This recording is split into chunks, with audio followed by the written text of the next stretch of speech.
Welcome to TradeTheNBI.com. This is John. This report is for the 19th. Well, no surprise. Rising gold, and we were expecting a move to the 100%. Still hasn't happened, as we were pointing out.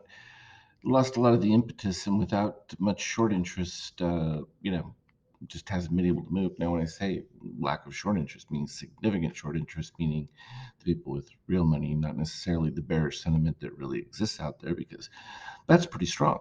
But from a yield standpoint, some people have to just put money at play, and that's where we're at right now, given the readings. Now, yes, it's soft from an MBI. Magenta is, tilting over just a little bit. We're still above 33, both with yellow and magenta. That's positive. We also have the blue rising over the gray, which we don't talk about a whole lot because usually you get a much quicker reaction from the daily on the magenta setup, but this just reflects more of the similar longer term trend like we see from the gold on the shakeout, which has been rising. And when you're above 50%, our expectation was to 100%. It's taken a long time, but we don't get to choose that. I mean, there's a flat line here on the DOC, which just shows how inactive things. Shorts can't get any leverage. Longs aren't doing anything, and you see it kind of evenly represented right there. I think the Nasdaq has been the leader, and the Nasdaq almost filled it by getting to the 100%. In which case, that would satisfy it from the Nasdaq move. But it looks like Nasdaq potentially is making a second run at gold rising, and that would definitely suggest that we break out from this range to the upside, not to the downside. And from a yield standpoint,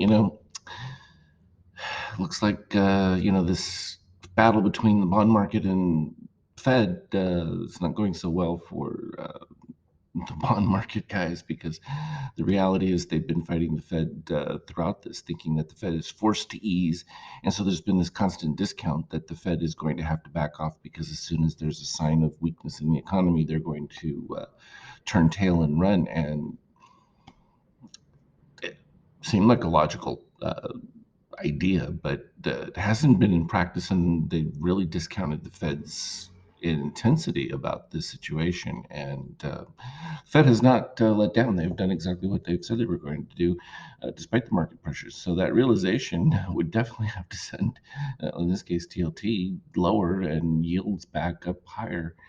And that could be a shock for quite a few, especially if you have the market really not performing much at all from a year to, so far for the year. And you look at the change in bonds, it's been a lose lose all the way around for a lot of people.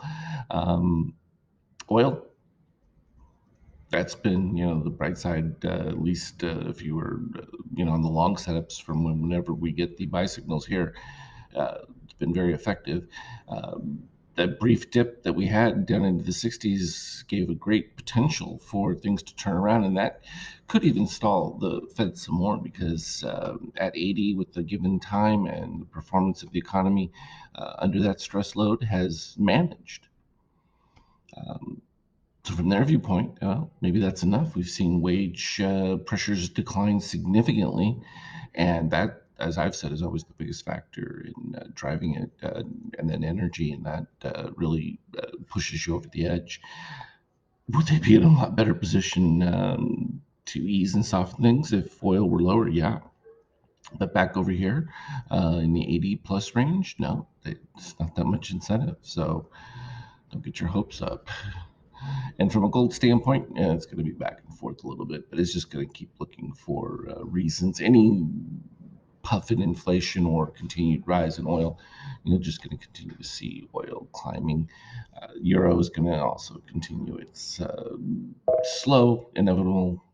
There's my TradeStation rise for the euro. Bitcoin in them also, as it goes plank on me, should pop back up in a second. But that's where that battle between ETH and Bitcoin has been going on for a little while now, and continues to bounce back and forth. And through the magic of editing, we pop back to the Bitcoin, making its push further higher. And it's just going to be this constant battle between ETH and Bitcoin. ETH slightly leading this round. I think that's probably just going to go back and forth.